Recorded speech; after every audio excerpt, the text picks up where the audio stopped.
Friend, আশা করছি সবাই ভালো এবং সুস্থ আছো। আজকে তোমাদের ফার্স্ট সেমিস্টারের ক্লাস 11 জিওগ্রাফি চ্যাপ্টার 2 ইউনিট 2 নিয়ে আলোচনা করব। ইউনিট 2তে যেটা রয়েছে পৃথিবীর উৎপত্তি ও ভূ অভ্যন্তরের গঠন। এর মধ্যে আজকের পার্টে কিন্তু আমরা পৃথিবীর উৎপত্তি সম্পর্কে আলোচনা করব বা অরিজিন অফ আর্থ এটার সম্পর্কে আলোচনা করব। তো এই যে পৃথিবীর উৎপত্তি, এটা নিয়ে কিন্তু বিজ্ঞানীদের মধ্যে বিভিন্ন মতভেদ রয়েছে, মতপ্রকার বিভিন্ন মতামত রয়েছে। মহাবিশ্বের উৎপত্তি বিস্তার নিয়ে বিভিন্ন বিজ্ঞানীদের গবেষণার কিন্তু শেষ নেই। অতি প্রাচীন কাল থেকে কিন্তু পৃথিবী কিভাবে সৃষ্টি হয়েছে এটা জানার জন্য কিন্তু সব মানুষই প্রায় কৌতূহল, এবং এই যে কৌতূহলী একটা মনোভাব, এটা নিয়ে কিন্তু সবাই গবেষণার কাজ শুরু করছে কিভাবে পৃথিবীর উৎপত্তি হয়েছে এটা জানার জন্য। এরপর 1610 খ্রিস্টাব্দে তখন কিন্তু গ্যালিলিও যখন দূরবীন যন্ত্র আবিষ্কার করলো, তখন থেকে কিন্তু রহস্য, এই যে একটা রহস্য পৃথিবী কিভাবে উৎপত্তি হলো, ঠিক আছে, এটাকে নিয়ে কিন্তু গবেষণা শুরু হয়। এবার কোয়েশ্চেন হতেই পারে, তাহলে গ্যালিলিওর আগে কি কেউ কীভাবে উৎপত্তি হয় এটা জানার চেষ্টা করেনি? হ্যাঁ, করেছে, অনেকেই করেছে। তারা তো দেখতে পায়নি, জাস্ট একটা মতামত দিয়েছে। তাদের যেটা ধারণা, সেই ধারণা আমাদের কাছে বহিঃপ্রকাশ করেছে। আচ্ছা, এবার দেখো, পৃথিবীর উৎপত্তি এটা জানার আগে মহাবিশ্বের আমরা কিছু কিছু জিনিস সম্বন্ধে জেনে নেব। যেমন মহাবিশ্ব কি? মহাবিশ্ব হচ্ছে যে অসংখ্য ছায়াপথ, ধূমকেতু, নক্ষত্র, গ্রহ উপগ্রহ, গ্রহাণুপুঞ্জর মিলিত রূপ।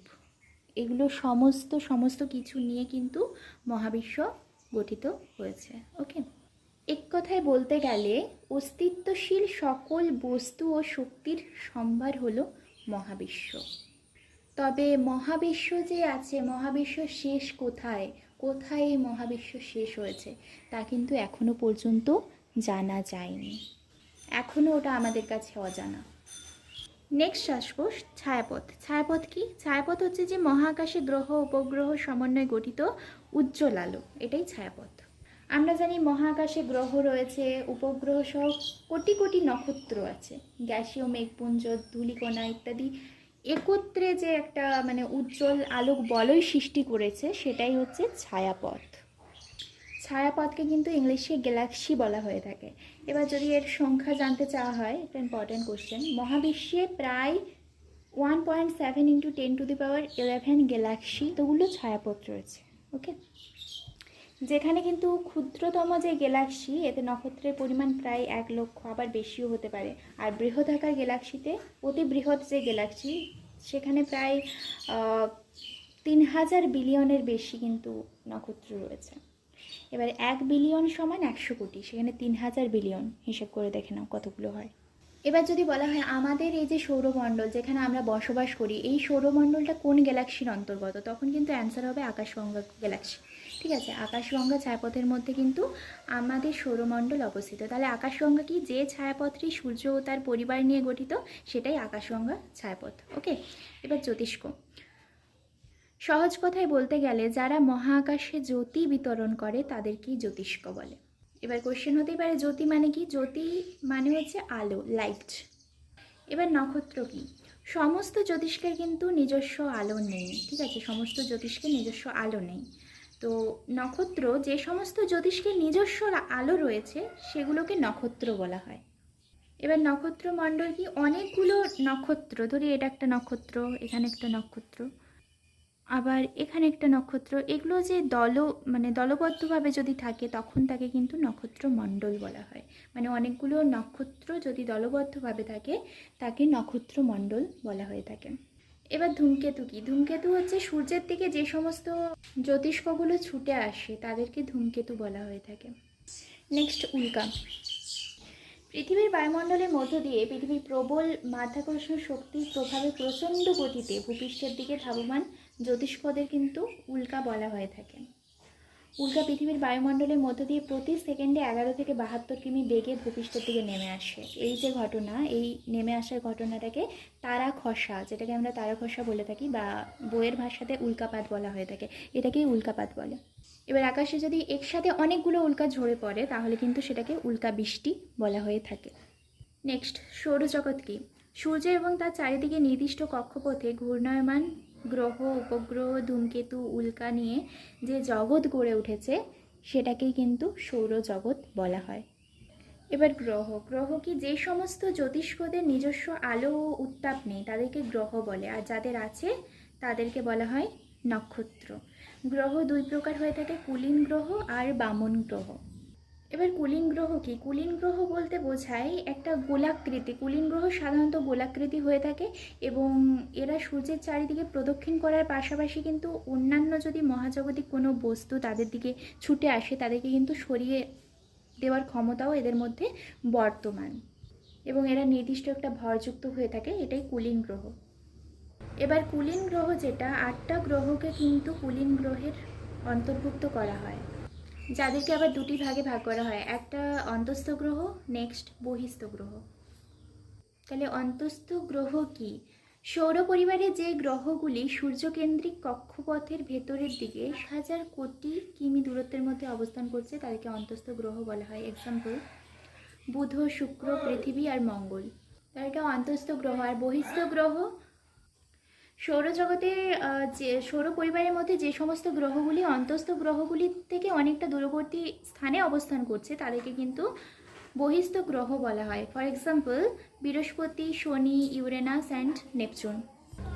এবার বামন গ্রহ, বামন গ্রহ কিন্তু কুলীন গ্রহের থেকে তুলনামূলক অনেকটা ছোট গ্রহ এবং এরা সূর্যের চারিদিকে পরিক্রমণ করার সাথে সাথে অন্য যদি মহাজাগতিক বস্তু এদের দিকে ছুটে আসে তাহলে কিন্তু এরা সেই মহাজাগতিক বস্তুটিকে সরিয়ে দেওয়ার ক্ষমতা কিন্তু রাখে না। এটাই হচ্ছে বামন গ্রহ। ওকে, এবার গ্রহাণুপুঞ্জ, গ্রহের চারিদিকে দলবদ্ধভাবে ঘূর্ণয়মান অসংখ্য ছোট ছোট জ্যোতিষ্ককে কিন্তু গ্রহাণুপুঞ্জ বলা হয়ে থাকে। নেক্সট উপগ্রহ, মহাকাশে নিজস্ব আলো উত্তাপহীন যে জ্যোতিষ্কগুলি গ্রহের চারিদিকে নির্দিষ্ট কক্ষপথে পরিক্রমণ করছে তাদেরকে কিন্তু উপগ্রহ বলে। এক কথায় বলতে গেলে গ্রহের চারিদিকে যেগুলো ঘুরছে, পরিক্রমণ করছে একটা নির্দিষ্ট পথে, সেটাই হচ্ছে উপগ্রহ। এবার কিছু ইম্পর্টেন্ট কোয়েশ্চেন। আমাদের সৌরমণ্ডল কোন ছায়াপথের অন্তর্গত? আকাশগঙ্গা ছায়াপথ। মহাবিশ্বে গ্যালাক্সির সংখ্যা হচ্ছে 1.7 × 10⁻11। নিকটতম ছায়াপথটি হলো আন্দ্রোমেদা। পৃথিবীর দূরত্ব সূর্য থেকে 15 কোটি কিমি। পৃথিবী একটি ড্যাশ গ্রহ, সক্রিয় গ্রহ। পৃথিবীর গড় উষ্ণতা 15°C। নীহারিকা শব্দের অর্থ হলো তুষারকণা। এবার পৃথিবীর উৎপত্তি সংক্রান্ত তত্ত্বসমূহ। এখানে আমরা পাবো দুটো মতবাদ, ধ্রুপদী মতবাদ আর আধুনিক মতবাদ। ধ্রুপদী মতবাদের মধ্যে কান্টের গ্যাসীয় তত্ত্ব রয়েছে আর জেমস ও জেফ্রিজের জোয়ারি তত্ত্ব। তাহলে ধ্রুপদী তত্ত্ব কী? পৃথিবীর উৎপত্তি সংক্রান্ত যে সকল তত্ত্বের মধ্যে কিছুটা সত্য অন্তর্নিহিত আছে বলে মনে করা হয় এবং যে সকল তত্ত্ব কাল এবং যুগের সাপেক্ষে আজও প্রচলিত রয়েছে সেগুলোকে বলা হয় ধ্রুপদী তত্ত্ব। ওকে, এবার কান্টের তত্ত্বের মূল বক্তব্য যেটা, সৌরজগৎ সৃষ্টির অনেক আগের থেকে মহাকাশ অতি প্রাকৃতিকভাবে কিন্তু সৃষ্টি হয়ে গিয়েছিল। যে মহাকাশটা ছিল শীতল এবং গতিহীন পদার্থের মেঘপুঞ্জের দ্বারা পরিপূর্ণ, পুরোটা মেঘপুঞ্জ দ্বারা ভর্তি ছিল। এবার সেখানে যে কঠিন বস্তুকণাগুলো রয়েছে সেগুলো কিন্তু পরস্পর সংঘর্ষ করবে। ওকে, পরস্পর কিন্তু সংঘর্ষ লিপ্ত হয়। এবার যখন সংঘর্ষ হচ্ছে তখন কিন্তু একটা ঘূর্ণনের সৃষ্টি হচ্ছে। এইভাবেই কিন্তু সংঘর্ষ হতে হতে কি একটা উত্তাপ সৃষ্টি হবে, তাই তো? সংঘর্ষ যদি কোনো একটা হাতে যদি এমনি করে ঘষো তাহলে দেখবে একটা গরম হয়ে যায় হাতটা কিছুটা। সেরকম কণাগুলোর মধ্যে যখন সংঘর্ষ হতে থাকবে তখন কিন্তু আগে যে শীতল কণাগুলো ছিল সেগুলো কিন্তু ঘর্ষণ হতে হতে অনেকটা উত্তপ্ত গ্যাসীয় পুঞ্জে পরিণত হলো, শীতল মেঘপুঞ্জ থেকে কিন্তু উত্তপ্ত মেঘপুঞ্জে পরিণত হলো। এবার কান্ট বলেছে যখনই উষ্ণতা বৃদ্ধি পাচ্ছে তখনই কিন্তু ওই গ্যাসীয় পুঞ্জের আকৃতিটাও কিন্তু বৃদ্ধি পাচ্ছে। আর আকৃতি বৃদ্ধি পাওয়া মানে কি? এর ফলে ঘূর্ণন বেগটা আবারও বৃদ্ধি পায়। এবার এই যে ঘূর্ণন বেগ সেটা এতটা বৃদ্ধি পেয়ে যায় যে কেন্দ্রে যে বলটা রয়েছে, কেন্দ্রাতিক বল কিন্তু অভিকর্ষজ বল অপেক্ষা বহুগুণ বেশি হয়ে যায়। এবার এই যে কেন্দ্রাতিক বল এটা তো বৃদ্ধি পেয়ে যাচ্ছে, ফলে ওই যে মেঘপুঞ্জটা যেটা উত্তপ্ত মেঘপুঞ্জ সৃষ্টি হলো সেটা কম ঘনত্বযুক্ত কণাগুলো কিন্তু একটার পর একটা ছিটকে বেরিয়ে আসতে থাকে, যেটাই কিন্তু পরবর্তীতে গ্রহের সৃষ্টি করে। আর ওটা যেই বেশি ঘনত্বযুক্ত কণাগুলো যেগুলো রয়ে গেল সেটা কিন্তু সূর্য আকারে রয়ে গেছে। ঠিক আছে, কান্টের মতবাদ এটাই। আর এভাবেই কিন্তু একটার পর একটা কণা ছিটকে ছিটকে বেরিয়ে আসে, এইভাবেই সৌরজগতেরও কিন্তু সৃষ্টি হয়েছে। কান্টের কিন্তু এটাই মতবাদ। এবার গুরুত্ব কি? কান্টের মতবাদে যদি গুরুত্ব বলা হয় তাহলে এটা কিন্তু সরল একটা ব্যাখ্যা দিয়েছে, খুব সহজ ব্যাখ্যা, বিজ্ঞানসম্মত একটা মতবাদ দিয়েছে। নিউটনের মহাকর্ষ সূত্র কিন্তু এটা প্রয়োগ করা হয়েছে কান্টের মতবাদে। নিউটনের মহাকর্ষ সূত্র প্রয়োগ করা হয়েছে।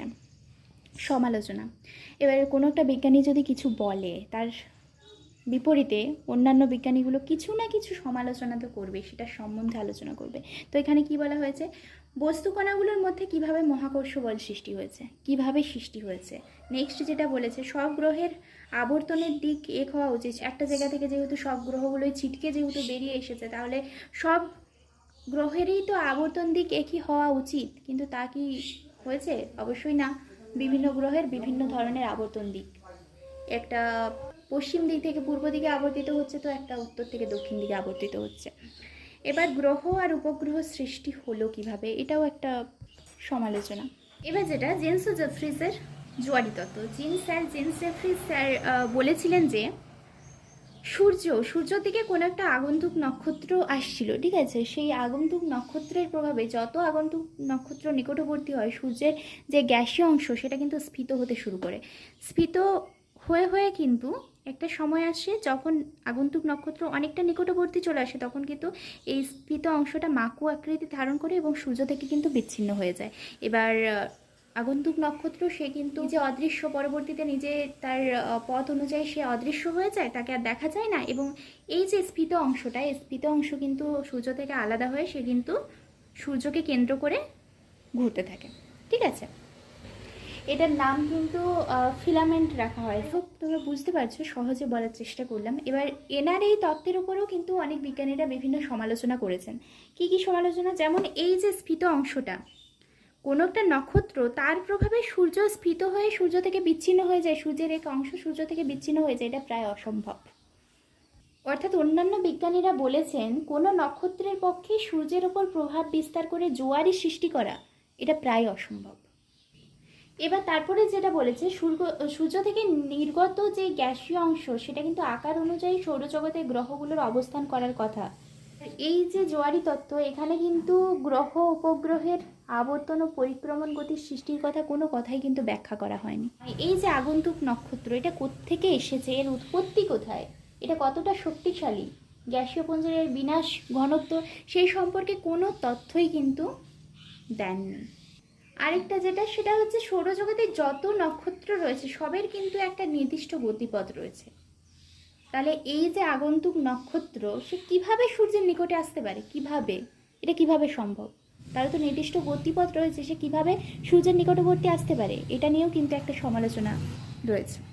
এবার নেক্সট যেটা, সেটা কিন্তু আধুনিক তত্ত্ব। আধুনিক তত্ত্ব বলতে তোমাদের ওই বিগ ব্যাং থিওরির কথা বলা হয়েছে। এটা কিন্তু খুব সহজ একটা তত্ত্ব, খুব সহজ সরল তত্ত্ব। এখানে যেটা বলা হয়েছে, আজ থেকে প্রায় 1370 কোটি বছর আগে, তত্ত্ব অনুযায়ী আগেকার সময় যখনকার কথা বলা হচ্ছে, তখন কিন্তু চারিদিকে বিশাল গ্যাসীয় পুঞ্জ, ধূলিকণা, বালুকণা সব একত্রিত হয়ে কিন্তু বিশাল একটা আকার ধারণ করেছিল, ঠিক আছে? আবার সেটা ঘনীভূত হতে হতে হতে হতে আবার বিশাল অনেক বড় একটা আকার ধারণ করেছিল। তারপর পরবর্তীতে কিন্তু এটা বিস্ফোরণ ঘটে। বিস্ফোরণ ঘটার মাধ্যমে যে যেদিকে পারে কিন্তু ছিটকে চলে যায়। ছিটকে গিয়ে যখন ছিটকে চলে যাচ্ছে না, তখন একটা পুরো আগ্নেয় গোলার মতো ছিল পৃথিবী। আমরা জানি পৃথিবী সৃষ্টির আগে কি ছিল, পুরো আগ্নেয় গোলা। কিন্তু আস্তে আস্তে ঠান্ডা হয়ে কিন্তু আমাদের এই পৃথিবীটার সৃষ্টি হয়েছে। তেমনই এটাও কিন্তু ঠিক সেম, যখন ছিটকে বাইরে বেরিয়ে যাচ্ছে, ওই যে ছিটকে চলে যাচ্ছে, ওটা কোথাও গ্রহ, কোথাও নক্ষত্র, কোথাও উপগ্রহ, এইগুলো কিন্তু সৃষ্টি করছে।